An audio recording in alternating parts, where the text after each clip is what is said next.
Om Swastiastu. Assalamualaikum warahmatullahi wabarakatuh. Shalom, nama budaya dan salam sejahtera untuk kita semua. Perkenalkan, nama saya Nika Dedita Mayani dengan NIM 2309511061 dari kelas I. Hari ini saya akan menyampaikan case-based learning dari mata kuliah ilmu penyakit bakteri dan jamur, yaitu saya mengangkat penyakit aspergillosis pada anjing, di mana penyakit ini disebabkan oleh jamur aspergillus. Adapun latar belakang dari kasus yang saya ambil yaitu aspergillosis, merupakan infeksi yang disebabkan oleh jamur dari genus Aspergillus, terutama Aspergillus fumigatus. Umumnya, pada anjing, aspergillosis menyerang sistem pernafasan, terutama saluran pernafasan atas. Namun, dapat juga mempengaruhi organ lainnya, seperti otak, kulit, dan tulang. Nah, jamur Aspergillus ini biasanya ditemukan di lingkungan yang kotor, berdebu, pakan yang tercemar, dan minuman yang tercemar. Selain itu, lingkungan yang lembab juga dapat menjadi media pertumbuhan bagi jamur ini. Kemudian ada dua tipe dari infeksi Aspergillus, yaitu infeksi nasal yang biasanya lokasinya di sekitar hidung, dan infeksi disseminated, yang lokasinya bisa menyebar ke seluruh tubuh yang tak hanya di sekitar hidung saja. Nah, infeksi Aspergillus ini dimulai ketika spora jamur terhirup dan menempel pada sel-sel epitel saluran pernafasan atas, khususnya pada sinus dan rongga hidung. Jamur ini kemudian akan berkembang biak dan menginfeksi jaringan, yang menyebabkan peradangan dan kerusakan struktural pada mukosa pernafasan. Selanjutnya, permasalahan. Adapun permasalahan yang saya ambil dari kasus aspergillosis ini adalah seekor anjing kasus yang berusia 5 tahun dicurigai menderita aspergillosis karena memiliki gejala seperti keluarnya lendir puluran dari hidung, nyeri hidung, ulcerasi planum, nafsu makannya berkurang, demam, dan batuk yang produktif ringan yang berlangsung selama 2 bulan dan tidak kunjung hilang. Nah, pada gambar di samping merupakan anjing kasus di mana terlihat pada bagian hidung terdapat peradangan dan keluarnya cairan di hidungnya. Selanjutnya, gejala aspergillosis secara lebih terperinci, yaitu yang pertama adalah sering bersin dan batuk, yang kedua, luka dan bengkak di daerah sekitaran hidung, yang ketiga, perdarahan dari hidung, kemudian nafsu makan yang berkurang, yang kelima, lubang hidung keluar lendir, nanah, dan darah, dan selanjutnya adalah suhu tubuh meningkat atau panas. Kemudian biasanya dibarengi oleh muntah, dan anjing yang mengalami gejala penyakit ini biasanya disertai dengan depresi. Baik, cara mendiagnosa penyakit aspergillosis yaitu yang utama adalah melakukan anamnesis dan pemeriksaan klinis terlebih dahulu untuk menentukan gejala, untuk melihat gejala utamanya, yaitu keluarnya lendir purulent dari hidung, ulcerasi dan depigmentasi planum nasal, nyeri nasal, epistaksis, dan deformitas wajah pada kasus berat.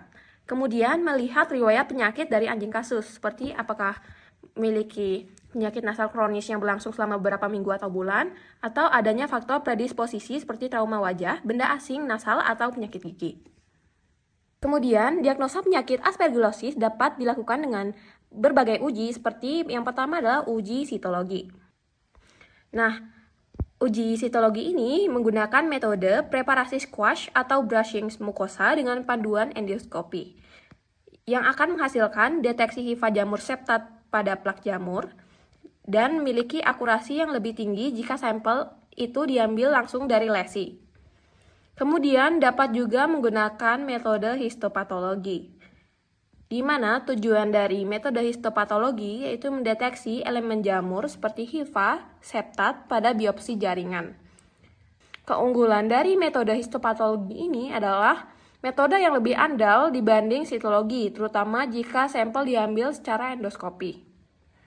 Uji yang selanjutnya adalah uji serologi, yaitu dapat menggunakan metode tes seperti AGID atau agar gel immunodiffusion, ataupun uji ELISA seperti pada gambar yang tertera itu adalah gambar uji ELISA. Namun, uji serologi ini memiliki keterbatasan, yaitu sensitivitasnya bervariasi sehingga hasil negatif tidak bisa mengecualikan aspergillosis. Selanjutnya juga uji serologi ini tidak efektif untuk pemantauan hasil terapi. Selanjutnya adalah rinoskopi dan sinuskopi. Tujuannya dari rinoskopi adalah visualisasi langsung plak jamur di rongga nasal atau sinus frontal, serta mengidentifikasi destruksi turbinat dan iritasi mukosa. Keunggulannya yaitu memungkinkan pengambilan sampel langsung dari plak jamur untuk sitologi, histopatologi, dan juga kultur jamur. Adapun sinuskopi itu berguna pada kasus di mana plak jamur hanya ditemukan di sinus frontal. Pada gambar yang tertera di layar, itu merupakan gambar dari rinoskopi. Nah, pada gambar tersebut terlihat terdapat plak jamur pada rongga hidung anjing. Ini adalah kultur jamur. Metode dari kultur jamur yaitu kultur biopsi nasal atau swab mukosa dari plak jamur dengan panduan endoskopi. Adapun keterbatasannya adalah kultur positif pada kasus non-fungal nasal disease dapat terjadi sehingga hasil perlu dikonfirmasi dengan metode lain. Dan metode lain untuk mendiagnosa penyakit aspergillosis yaitu dapat dengan compute tomografi atau CT, di mana CT scan ini memiliki keunggulan dibandingkan radiografi. Memiliki sensitivitas lebih tinggi, yakni sekitar 88 hingga 92% dibandingkan radiografi yang hanya 72 hingga 84%. CT scan juga memiliki deteksi destruksi turbinat, penebalan mukosa, dan keterlibatan sinus frontal yang lebih baik. CT scan juga mendeteksi keterlibatan plate ribiform atau indikasi penyebaran ke area kranial. Aspergillosis paling efektif dilakukan dengan pendekatan multidisiplin. Imaging dengan CT scan membantu mendeteksi perubahan anatomis, rinoskopi memungkinkan pengambilan sampel secara langsung, dan kombinasi histopatologi serta kultur jamur memberikan hasil yang definitif. Penggunaan berbagai metode untuk memastikan diagnosis yang akurat dapat membuat perencanaan terapi yang sangat optimal. Selanjutnya adalah faktor penyebab terjadinya penyakit aspergillosis. Nah, aspergillosis pada anjing ini biasanya disebabkan oleh infeksi jamur Aspergillus spp, terutama Aspergillus fumigatus. Nah, infeksi ini biasanya terjadi ketika spora jamur Aspergillus terhirup atau terpapar pada jaringan yang rentan. Berikut ini merupakan faktor penyebab utamanya, yaitu yang pertama adalah faktor lingkungan. Aspergillus species adalah jamur saprofit yang umumnya ditemukan di lingkungan, terutama di tanah dan material organik yang membusuk, seperti jerami dan dedaunan. Nah, kondisi lembab juga mendukung pertumbuhan spora jamur aspergillosis sehingga meningkatkan risiko terpapar jamur ini. Maka dari itu, penting dilakukan pembersihan lingkungan dan area sekitar kandang agar hewan-hewan kesayangan kita terhindar dari penyakit ini. Yang kedua adalah faktor anatomi. Anjing dengan rongga hidung yang panjang dan sempit atau dolikosefalik dan mesosefalik seperti anjing German Shepherd memiliki risiko lebih tinggi karena struktur ini cenderung menangkap atau merangkap spora lebih lama. Selanjutnya adalah faktor stres. Stres yang berkepanjangan, misalnya dari penyakit kronis, dapat menekan respon imun tubuh, sehingga membuat anjing lebih rentan terinfeksi atau terpapar infeksi jamur. Selanjutnya adalah pencegahan. Nah, adapun pencegahannya dapat dilakukan agar anjing kita terhindar dari penyakit aspergillosis, yaitu yang pertama adalah pemberian pakan yang masih bersih atau tidak kadaluarsa. Yang kedua, memberikan air minum yang bersih. Yang ketiga, menjaga kebersihan kandang dan peralatan yang digunakan. Usahakan tidak sampai berjamur dan jika berjamur, peralatan makannya dibuang saja. Yang keempat, memanajemen kebersihan di lingkungan sekitar kandang. Dan kandang tidak boleh lembab agar tidak menjadi media pertumbuhan dari jamur. Adapun pengobatan aspergillosis pada anjing, yaitu pengobatan untuk anjing yang terinfeksi aspergillosis melibatkan pendekatan topikal dan sistemik. Penjelasan lebih rinci tentang pilihan terapi ini akan saya jelaskan, yaitu yang pertama adalah pengobatan topikal. Pengobatan topikal ini seringkali menjadi pilihan yang lebih efektif karena memungkinkan agen anti jamur langsung mencapai plak jamur tanpa bergantung pada sirkulasi sistemik. Adapun obat yang dapat digunakan yaitu enilconazole dan clotrimazole. Nah, enilconazole ini dapat menggunakan metode infus melalui kateter yang dimasukkan ke rongga hidung atau sinus frontal. Clotrimazole juga memiliki metode aplikasi, yaitu dapat menggunakan infus larutan clotrimazole 1% melalui kateter di rongga hidung. Selanjutnya yaitu pengobatan sistemik. Obat yang digunakan pada pengobatan sistemik dapat menggunakan itraconazole dan fluconazole. Obat itraconazole yaitu triazole yang efektif terhadap banyak jenis jamur. Sementara fluconazole memiliki penetrasi baik ke sistem syaraf pusat tetapi kurang efektif terhadap aspergillosis spesies. Pengobatan sistemik ini memiliki keterbatasan karena efektivitas oral lebih rendah dibandingkan terapi topikal karena infeksi ini biasanya tidak invasif. Serta pengobatan sistemik ini memiliki durasi pengobatan yang panjang dari berminggu-minggu hingga bulan. Selanjutnya nomor 3 yaitu kombinasi topikal dan sistemik.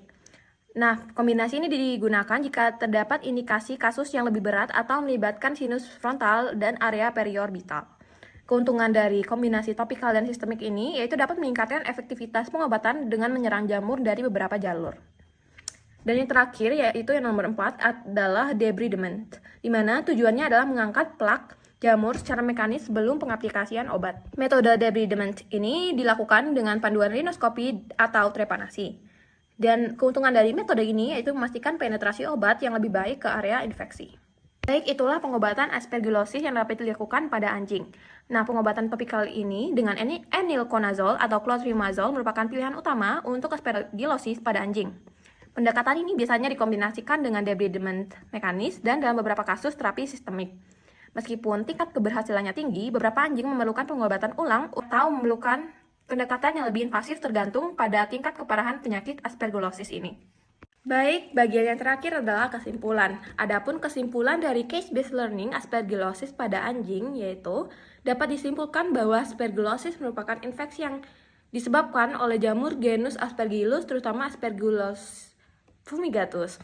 Gejala aspergillosis yaitu keluarnya lendir purulen dari hidung, nyeri hidung, ulcerasi planum, nafsu makan berkurang, demam, batuk, hingga depresi.